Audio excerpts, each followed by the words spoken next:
The Herd. Wherever you may be and however you may be listening. Live in Los Angeles, iHeartRadio, Fox Sports Radio FS1. I was not in Los Angeles over the weekend. Joy was, and it was raining the whole weekend, I was told. I was in Colorado. I think I'm finally on board with complaining about the weather. I've fought long and hard to be very self-aware that we live in Southern California. But it doesn't feel like Southern California anymore. It rains every day. Every day. And it's chilly. I won't say cold. It's chilly. Where you were was cold. Yes, it was. Avalanches. Yeah. It was in Colorado raising some money for cystic fibrosis. Raised almost $1 million. Not me, but the people involved. It was amazing. By the way, Vicks Sinex nasal spray, cold and flu season. Do it. Use it. Works up to 12 hours. Don't eat it. Did as a kid. Bad call by me. Also, we're on channel 83, Sirius XM. I'd listen, but I'm on the air right now. Check it out. We got a great show today. There are 3 really interesting LeBron-Laker conspiracies floating around.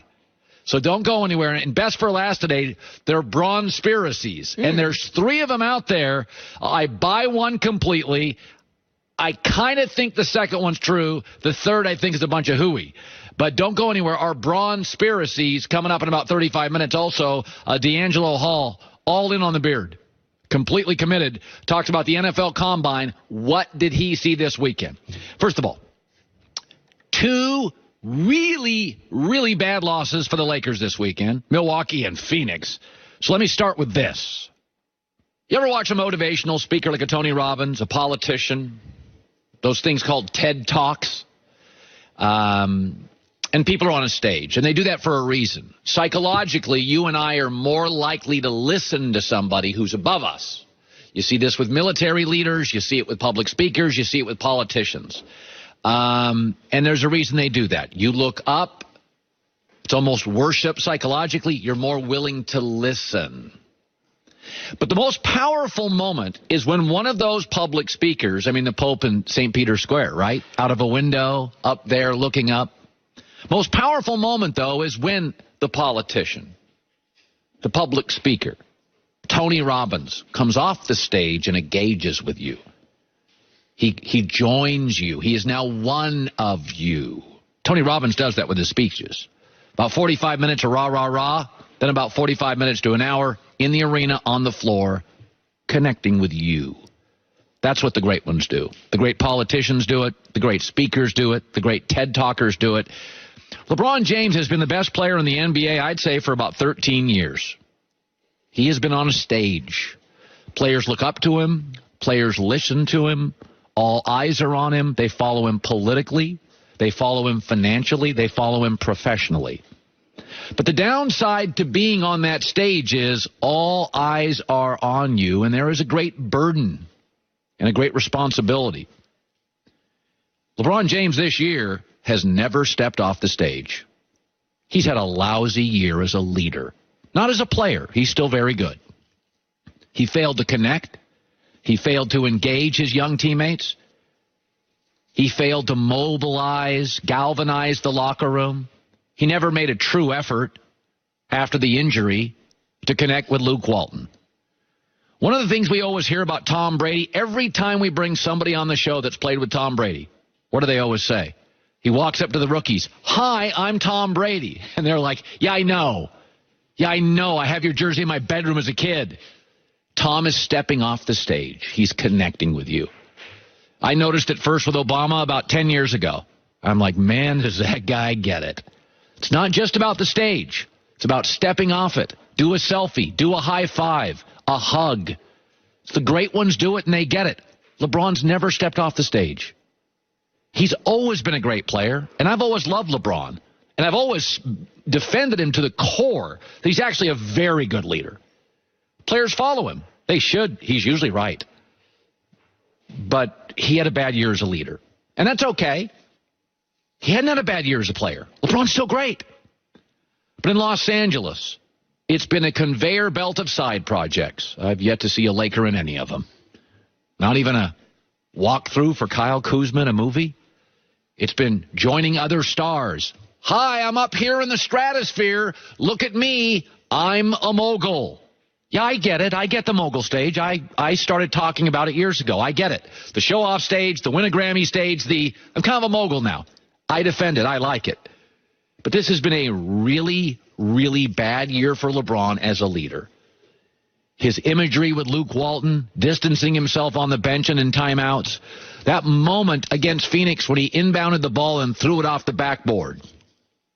Any other player in the league could have done that. But LeBron did it for the first time in his career. It was not a coincidence. LeBron, instead of leading, was basically sending a message. I'm done. The problem is LeBron was done about the All-Star break. Great player, great guy, a lot of great qualities, great guys around him, great brand, great net worth, great mind. There's a lot of great with LeBron. He's a lousy leader this year. Got to step off the stage, dude. Got to be one of the peeps, dude. Take a lesson from the football guy who's got 6 titles. And by the way, I'm often critical of Michael Jordan. But I always felt Michael Jordan, when he was with the Bulls, he was all in. In fact, sometimes I felt Jordan was rallying his teammates against management. But he was always all in with the players. Can't just be on the stage. Sometimes got to high five and do a selfie with your followers. Let me segue to this big football story. Oh, my Lord. Antonio Brown is just talking. He can't stop talking. Larry Fitzgerald is one of my favorite NFL players. He is on a short list of the smartest, most influential professional athletes in the National Football League. He talks, people listen. He came out this week and said, Antonio Brown, does he realize that he had it pretty good with Big Ben? Big Ben is imperfect, by the way. But you see this all the time. When people get divorced, there is obviously anger in the first couple of weeks, maybe first couple of months. But after a while, if you keep bad-mouthing your ex, it's no longer about her. It's about you. You know, you get a divorce, her fault, she did that, she's terrible. But after about 4 or 5 months of that, your friends start looking at you like, dude, you're a loser, get over it. She's not that bad. We know her. We like her. Antonio Brown spent the past couple weeks bad-mouthing Mike Tomlin, Hall of Famer, Big Ben, Hall of Famer, best deep ball thrower in the league. And this week, watched him on The Shop. That's one of LeBron's side projects. And he was all about bad-mouthing the coach and bad-mouthing the quarterback. So the last week of the season, we going into the final game. We got to win, and we got to hope the Ravens don't win so we can advance to the playoffs. I'm a little banged up, so I meet with Coach Tomlin. I'm telling him, like, hey, man, I'm a little banged up, so I'm going to need a little time to get right. So he like, you banged up, man, just, you know, you could just go home.